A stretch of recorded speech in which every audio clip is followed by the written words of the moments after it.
Okay, we'll begin with the existence of God as the second session of these classes. Now, one thing that I want to tell you that human being is endowed with is what we call bayan, or articulated speech. You know, articulated speech is the best, the highest quality of human beings. And do you know why? Or we can also say it's the highest blessings that human beings attain.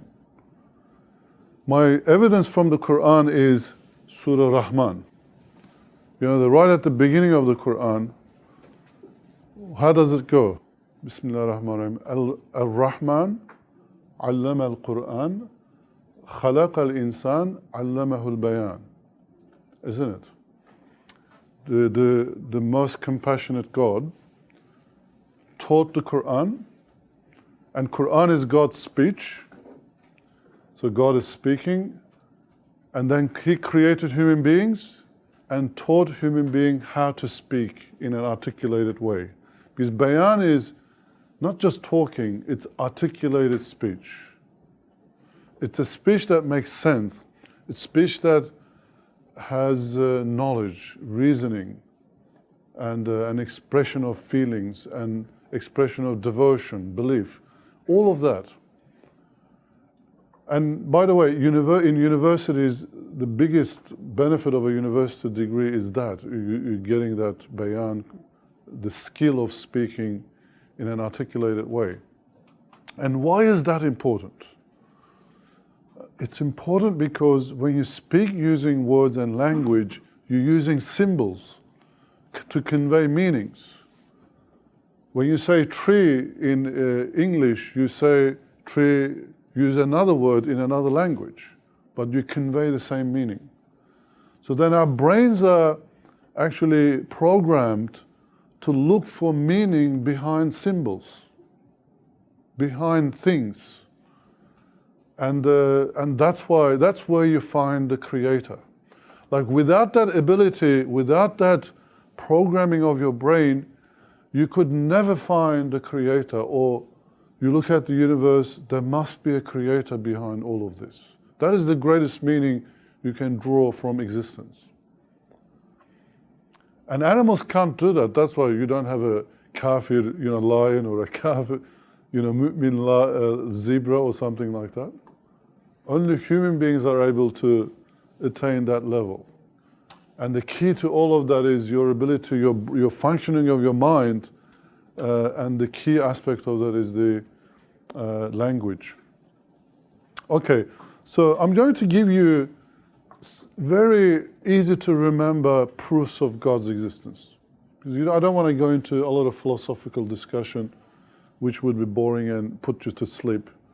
And we don't want, those of you in the front don't sleep, because the camera will catch you, right? You can sleep at the back. And if you're feeling sleepy, just change your spots. Okay, all right, the first one is what we call design proof. Design proof is the one that's most used by the Quran. And here's a long verse from the Quran. It says, but they deny the truth when it comes to them, so they are in a confused state. Do they not look at the sky above them, how we have made it and adorned it, and there are no flaws in it?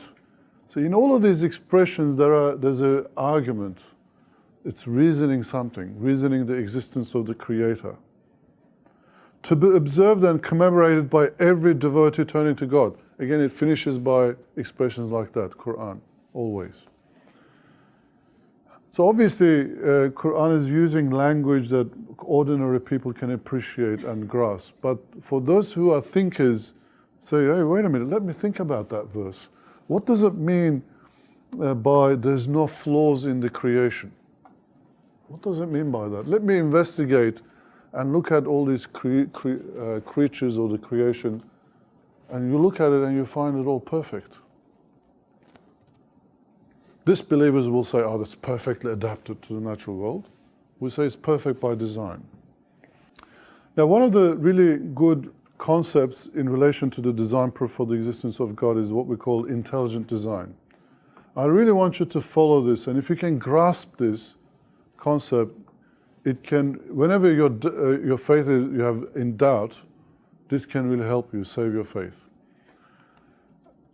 And the way it goes like this, if something has both complexity and purpose at the same time, it cannot be the product of chance. It must be the product of intelligent design. Or what we say in Islamic theology, it must be the product of knowledge. Here I've got two images in the screen there.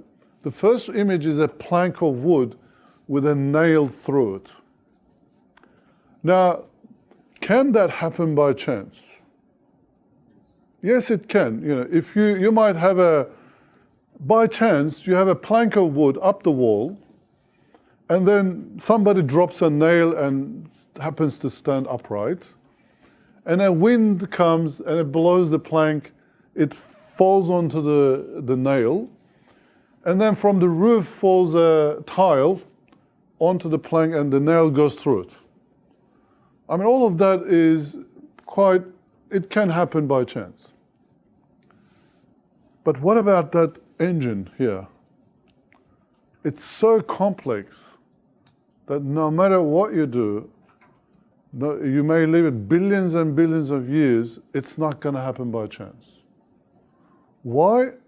Because it's complex and it has a purpose at the same time. This is the key to this intelligent design.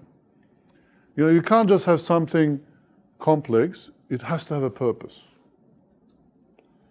Because you can have a jigsaw puzzle, mix it all up, it's complex, but it's got no purpose.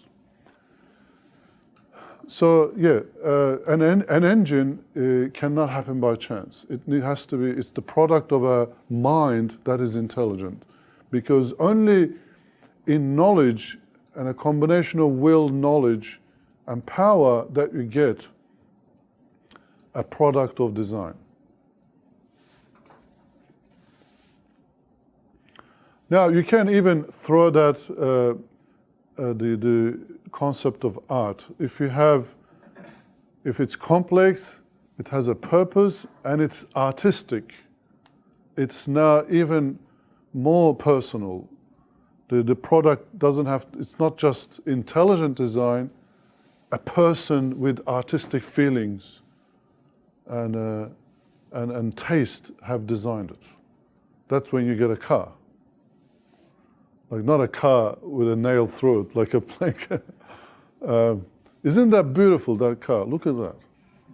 You know, and underneath that you have the engine.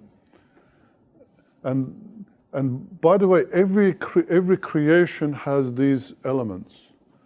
It's got an outer beauty, it's got inner complexity, and it's got a purpose. Every creature. That's why in Quran, Surah Hadid, the four names of God are mentioned. Zahir, Batin, Awwal, Akhir.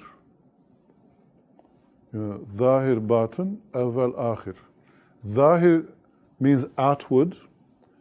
It points to every creation, its beauty, outward form. Batin is the inner world. So it's complex and engineered really well inside. Awwal, Akhir means once you comes, Allah comes first, Allah comes last. But that has a reflection in the way things are created. You have a flower. Flower is the fruit is the end. The seed is the beginning. And you have the beginning and end in the same thing, the fruit. So the creation, there's these aspects to creation that reflect Allah's design.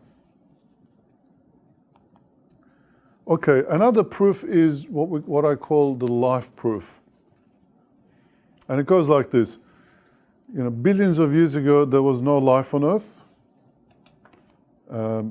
Existence of life on Earth cannot be explained by any scientific explanation because life has no physical cause. 3, therefore, a life can only be caused by the one who has life. Now, is the first one true, like billions of years ago there was no life on Earth? Yes, the science tells us. Now, there was a time when there was nothing on Earth, it was a fireball. So that means there was nothing living. And now we have life, and that life certainly did not come from outer space, although there's some lunatic scientists who say that life actually came from outer space. They make that claim. But the life has originated on Earth. Now, is there a scientific explanation for the origination of life on Earth? I'm not talking about, something is being born from another evolution. Well, that's a different matter. But when there was no life and then you had life, nothing can explain it. If you look at the books, they all say it was a magical moment. We don't know how it happened. Mysteriously it happened. Because there's life on Earth, it must have happened. This is the only explanation you get in documentaries, in books. But that is there must be an agent. Like how do you get life from a lifeless matter? The atoms and protons. How do you get life from that? If everything is a combination of atoms which are themselves immaterial, lifeless, how do you get life from a combination of atoms? It's a mystery. It can only be explained by a creator. So this is a very strong proof if you really think about it. I love this verse from Surah Waqa, chapter 56 in the Quran. Have you considered the semen that you emit? Is it you who created, or are we the creator? There is an argument in this as well. Although it comes in a rhetorical form, like it's really asking questions, but it's arguing a point that you can't make a baby. You can't produce a living being from a single cell of a sperm. Like we have a baby in class, the youngest participant in the class. Yeah. Brother, were you in the delivery room when the birth happened? Yes. Yeah? What did you feel from it? I want to get out of here. I guess our journey was a bit more, it was an outlier because he came out in 3 hours. And there was no nurse there. So Yeah. we don't know how long he was out for because he was making a noise. So, I mean, you probably don't want to hear that, but... That's okay, we'll cut it out. I felt, I guess, fear because of the unknown. I've never been in an experience like that. And also joy at the same time because I knew something good was going to come out of the fear. So. Okay, great. But I guess there's always people report, when they experience a birth, they cannot believe that a living being comes out of the body of another person. That's extraordinarily amazing. And that that thing did not exist before. Like most of you don't remember the time you were born. We have this sensation that thinking that we've always been here. Like you don't remember the time when you did not exist, but your parents do. Like your parents do remember when you're born. And that's why being a parent, like you all should witness the birth of a child. And you should also witness the death of a person. In a peaceful way, hopefully. But really you realize, in the birth of a child, you realize the creative power of God. In the death of a person, you realize your mortality. And actually, in my story, I didn't tell you about the part about that, where I was. I told you until the point when I started to get a bit more religious, but before that, I was into sports and I was really giving my all. Everything, nutrition. You sleep for the sport. You do everything for the sport. And then one of my friends died at the age of 22. and he was really better than me in any ways. And I thought to myself, what's the point? You know, like you give your all to this, only your body to disappear in a matter of weeks under the ground. I'm recently grieving the death of my cat as well. But we had a really nice cat. Was very affectionate. Always would greet you when you opened the door in the house. And the neighbor's dog mauled it, unfortunately. We're really scared about that dog now. And honestly, I'm really feeling the loss of the cat, you know. I guess we're all connected with life around us, right? When you're separated with that, it does affect you. I come to the house, I miss the cats, yeah. They're greeting you. Yeah. I'm gonna cry now, sorry. Yeah. Why you put the cat on? Yeah. But, you know, I've heard this from somebody. Every one of you are the best person that you could ever be. Every one of you. You're the best. You know why? Because to make you, one single sperm had to fight 350 million others to get there. It was a champion sperm. Yeah. But anyway, let's move away from the discussion. But you can see, like, from a single cell, you get this complex, beautiful, functioning human being. Yeah. Let's change the topic. Yeah. This is death. Are you saying that death brings yaqeen or brings questioning, or? Death certainly brings yaqeen because you realize your mortality. Like realizing that you're going to die one day and that your life hangs on a string. Like, you can die any moment. I mean, normally we don't think about death. Even though we know we're going to die one day, you don't want to think about it because we have no sensation of a beginning of our life. We have no sensation of knowing the end to our lives. It's only when you witness the death of someone else, it really reminds you of mortality. In a deep and meaningful way, that makes you question life, your purpose in life, and it really can bring you to God. It happens to everybody whose loved ones die. But obviously, some people, if they're not believers, they think about that, about their mortality and say, I have to enjoy my life before I'm dead. That's the conclusion that they come to. For a believer, it might make them a little bit stronger, but they may still lapse back into it after a couple of weeks. The life that we built for ourselves, this dunya, you know, the world that we live in is called dunya. It's the artificial world, but the natural world is called ard in the Quran. Quran uses two different words. Like the houses, the buildings, the cars, when you walk out, you know, it's the created, it's the world that is made up by human beings. But when you go into the natural world, which we're going to do in a couple of months, hiking in Hinchinbrook Mountain, I'm looking forward to that. You're going to be in the natural world. And I tell you, I have experienced in the past, when you camp for a month in the bush, you come back to a city, everything looks artificial.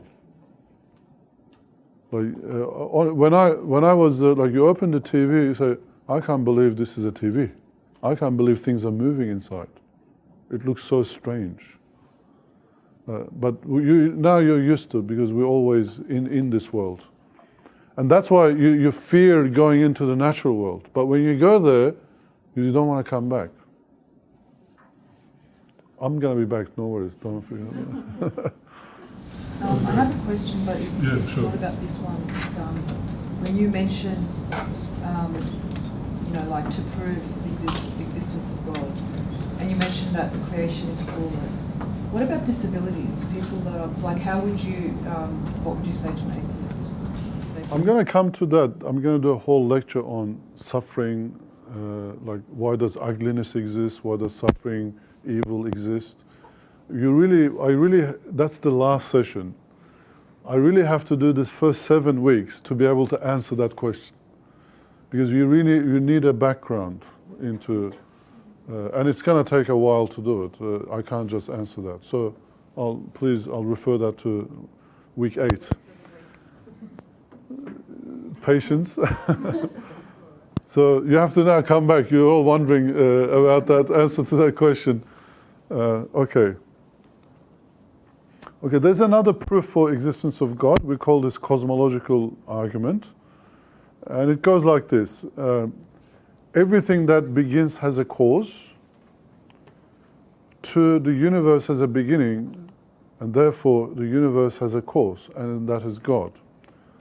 Because the size, the scale, the fine-tuning, and the fact that the universe has a beginning show that the universe is the product of a creator.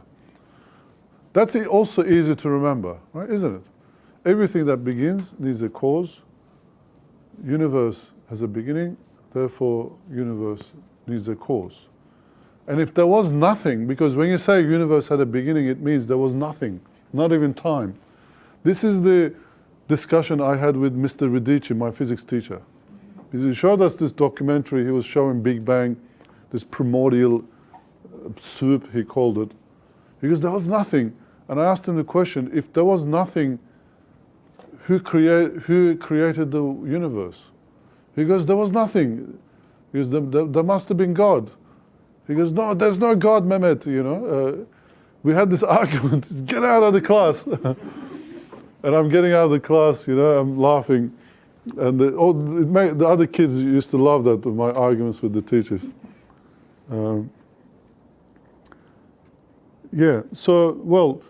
Let's test this, right? Is the first premise true? Everything that has a beginning has a cause? It's true. Because if this phone is here on this table, if nobody touches that, it will remain there forever. Unless there's an earthquake, Even that earthquake is a cause that makes it move. So the first one is true. The second one, universe has a beginning. Is that true? Yes. We know by Big Bang. Like if you really want to know, there's so many documentaries on YouTube. You can watch Big Bang, what are the proofs behind Big Bang. We now know that for sure universe had a beginning. For sure. Well, if it had a beginning, then what caused it? This is the big question. And even there was when this idea was first postulated in early 20th century, there was a scientist called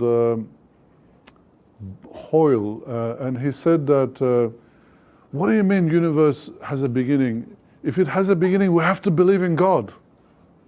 Honestly, he was actually saying that. What do you mean? It started with a big bang, and actually it got stuck. He was the person. The name Big Bang got stuck with him when he used that word. It's really not a big bang. It's not an explosion. It's an expansion of space, a fast inflation, let's call it. Okay, so that's the cosmological proof. Yeah. How would you reply to the people who say that we see all these things have causes, and how can we apply it to the whole universe? We don't have enough knowledge to do that. How do you apply it? Apply to the whole universe? Yeah, so we know that these laws of causation work because we see it in our daily lives. But how do we know those apply to the universe as a whole? This is what some atheists say. How do you respond to that? Yeah. Because if you take a aeroplane, the seats are made by somebody, the part of the plane is made by someone, the whole also is made up by somebody who put it together. Yeah, but that's still, you're working inside the realm of the universe. We don't know anything else. All we know is that universe has a beginning. And anything that has a beginning needs a cause. The opposite cannot be proven either. It's just a rhetorical dialectic objection to that idea by people who don't want to accept. You know, they used to be, when I was a kid, my grandmother used to tell stories like when there was no radio, TV. Believe it or not, I lived in a time when there was no TV, you know. Only as a kid, you know. And you know, people, like honestly, when there was no social media, what did people do? They watched TV, lots of TV. When there was no TV, what did people do? They used to listen to radio. They used to actually, in homes, they used to gather around these radio and listen to it. And they used to have plays on the radio, like drama and the news, and all these programs used to be on the radio. And before the radio, what did they do? They gathered around fire to listen to stories, which is what you said. It was stories around the fire. That's why fire has a very enigmatic appeal to it.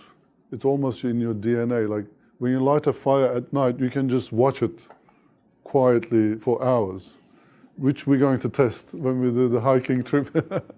Inshallah, at night we'll light a fire. Every time you say hiking trip, I get jealous. You get jealous? We have one more spot if anybody wants to come. August 24th, inshallah. Okay. So what was I saying? What was I saying, Sister Mona? Stories and fire. Oh yeah, okay. Yeah, so in the past, people told stories around fires, and some of these stories were fantasy. And my grandmother used to tell us stories before we went to the bed. And she always used this story, I never forget it. The hero, it has to fight, you know, some evil person. The evil person says to him, if you can make a camel go through the eye of a needle, then you can have it, or have the girl, or whatever he wants. Because something impossible is asked from the hero of the story. Because how would you make the camel go through the eye of a needle? But you know what? We now know that the universe went through the eye of the needle. At the moment of Big Bang creation, the universe was smaller than an atom. Infinitely heavy, infinitely hot, dense, in a little minute place. How does that possible? Only a creator can do that. So in a way, universe had a seed, just like everything else has a seed, and you see this constant, amazing similarity in everything, from this cosmic level all the way down to little fruit. Okay, now I'm going to test something, because earlier I said to you that I can prove existence of God from science, or in this case, from any human profession. So any human profession you tell me, I can use that to prove God's existence. So let's try. Anyone wants to pick? It's got to be a legitimate profession, though, not. Accountant? Okay. All right. Let's take accountant. Are you an accountant yourself? No? Okay. So you tried to think something that... I was going to say food science, but that's too easy. Okay. So you wanted to try, Dr. Mehmet cannot possibly use accountants to prove God's existence, right? Well, let me give it a go. What does accounting do? Accountants, they balance, income and expenditure, don't they? And if you have an accountant, a good accountant is somebody who makes no mistakes. It's perfectly balanced down to the cents and the dollars. And imagine an accountant who can pull together and manage the account of the entire global economy. There are more than 7 billion human beings, and there are more than 200 countries, and so many transactions every day that's happening. And imagine that somebody can put an account of all of that. We call that Google, by the way. But it would be superhuman, isn't it? It would be, you need, if you have seen Google's computers, it's mind-boggling. It's just warehouse after warehouse of computing, processing that happens. The data is processed and it's kept. But imagine a single person can do that. You would say, what an amazing accountant. He can keep up the accounting of the entire human economic transactions. Now, let us go to Earth. Imagine that there are how many species exist on Earth?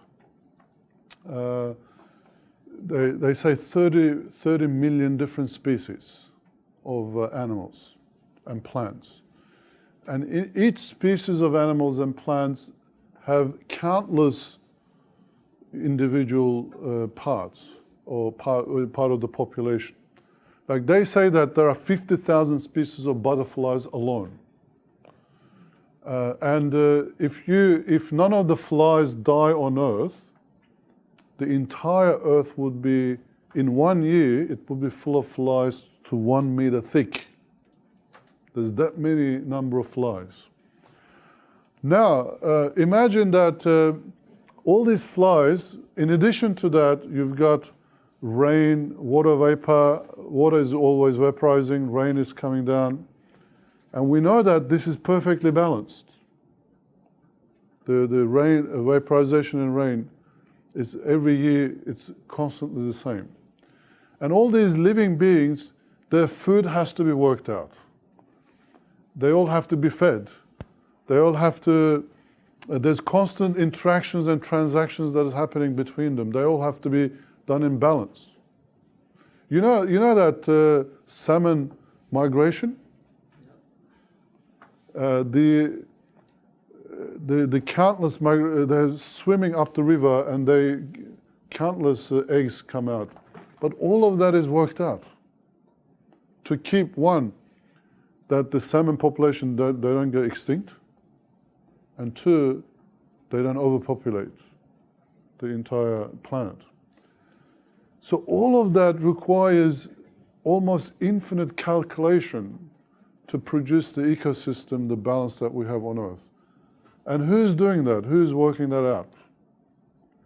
You don't have a council where a fly sort of comes in and says, okay guys, we've got too many, what are we going to do? We've got too many of us, we have to cull some of those flies. Or the salmon, we're sick of swimming upstream, can't we just lay our eggs where we are and they're all going to come back anyway?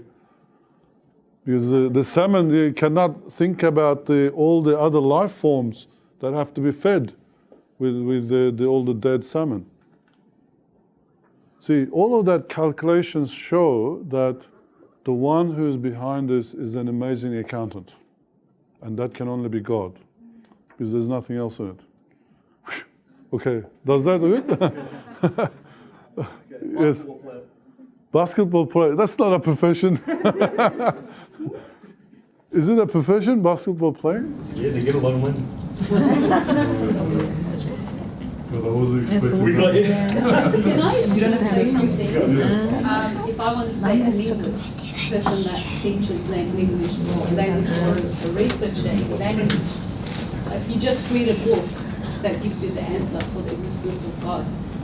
When I first was studying linguistics, that was back in 2007 or 8, while I was listening to the linguist who is a scholar and researching in language, all I could say is subhanallah, and relate it directly to religion, unconsciously. And then I woke up, when going back and reading to the books to do my essays, that book actually proves the existence of God, but that little do they know, like they were all atheists. So.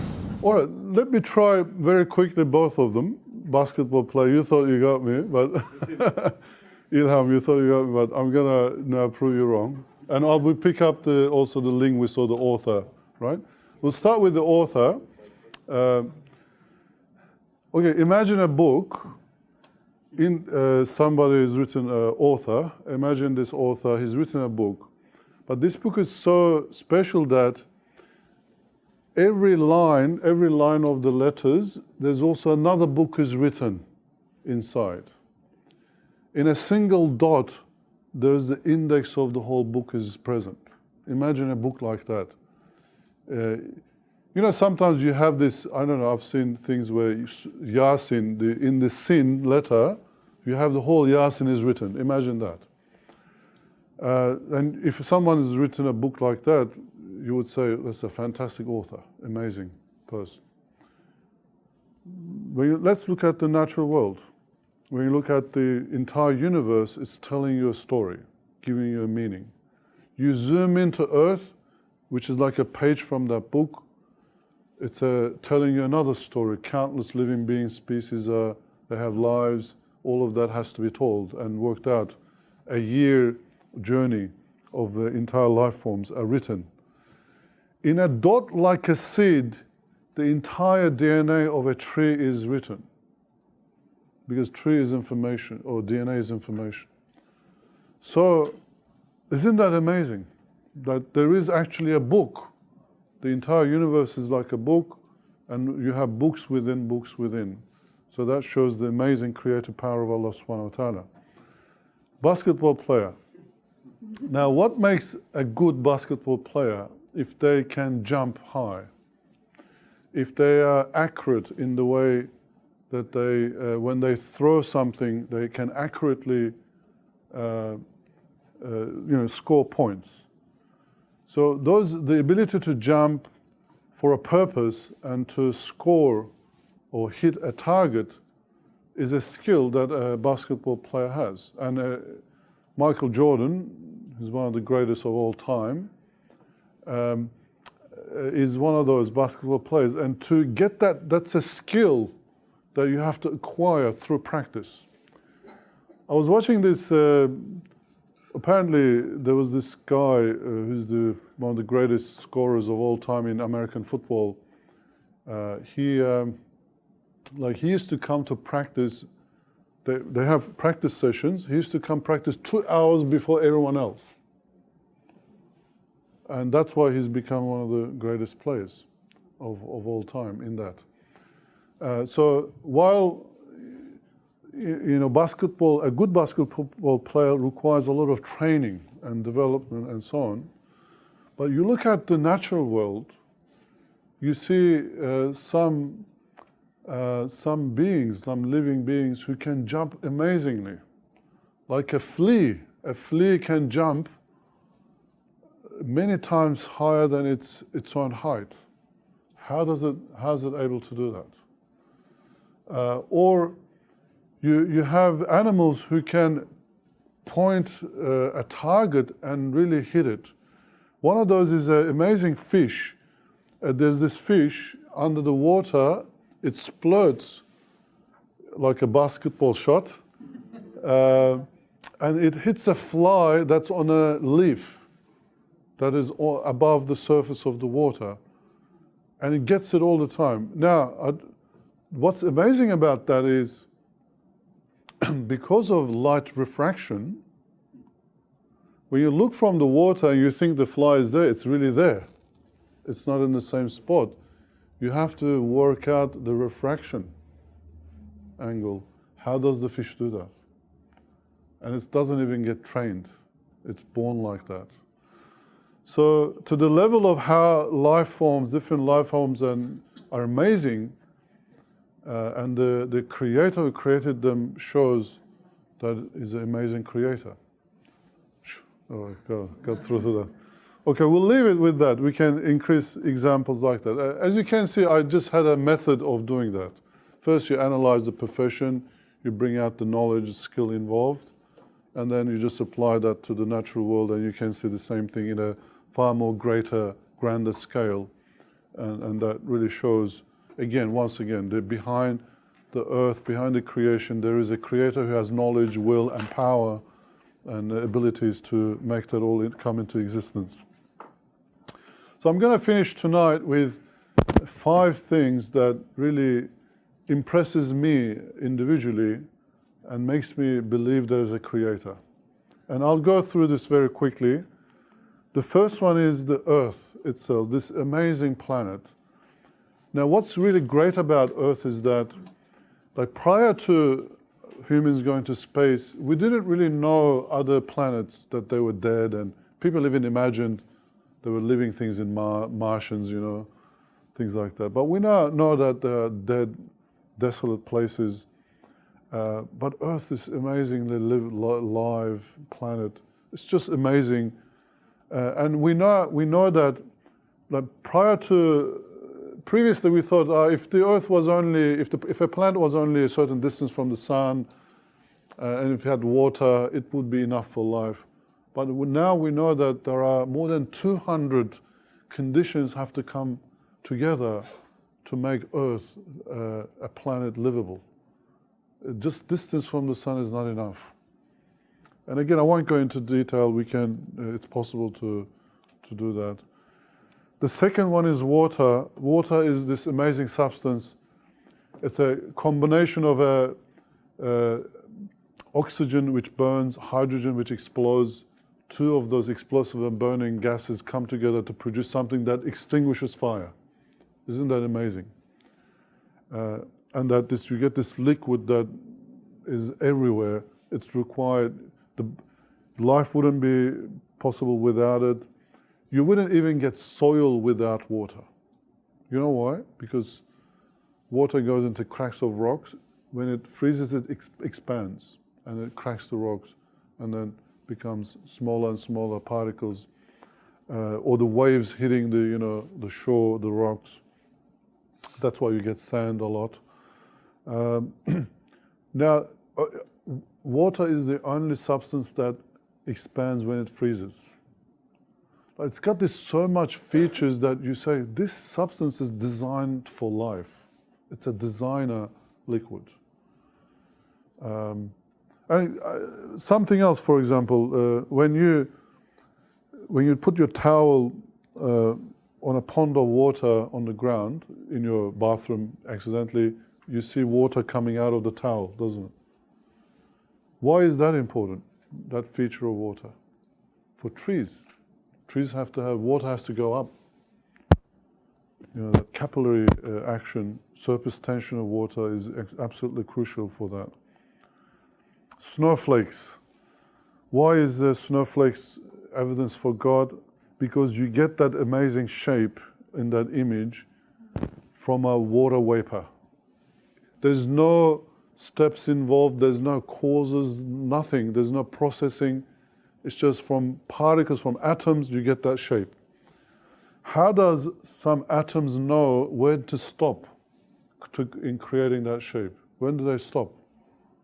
Okay, guys, I've got enough in this side, you go to the other arm. They have to know the design. Like water molecules, they're not conscious of that. So you need to have a designer once again. And the amazing thing is, you don't, like if all of the snowflakes were the same, you would think, oh, okay, that's how water freezes. But you don't always get the same design. It's all these different designs. They say, no two snowflakes are equal.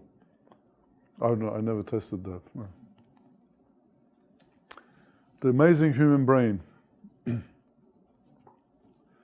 It's the most complex organism in the entire universe that we know of. It's 1.5 kilos, but it can understand the existence, the universe, and can work out things. Can store memory, countless memory. I forgot, but they did a calculation. Like if you were to represent the processing power of the brain in computers, you would need a computer the size of New York City. That much computing power you need to equate the brain.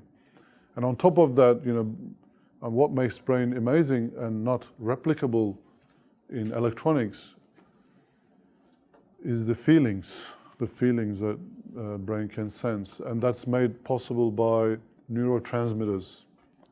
The signals in the brain, it doesn't just go through electricity. There's electricity involved, but there's also between the cells, there's neurotransmitters like serotonin, oxytocin, endorphins, and all these dopamine. These are 4 very important neurotransmitters that all pleasure, feeling good, feeling trusted, feeling belonging, they're all associated with these neurotransmitters. It just adds another complexity to the brain. Again, why is that evidence for God? Because it cannot be the product of an accident. Last 2, DNA. DNA we now know that DNA has information. And information cannot come from out of nothing. It has to be produced by a mind that knows, and a mind that has a will. Now, the human DNA has 3 billion bits of information. So, and I worked that out.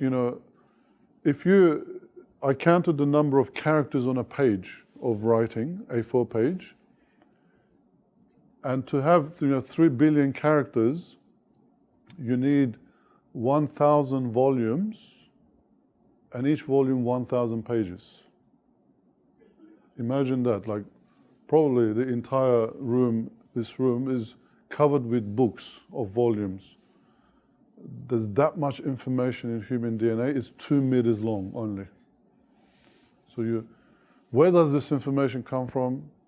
It's a bit like saying, Microsoft, when people say these things happen by chance, accident, it's like saying Microsoft Windows happened by chance.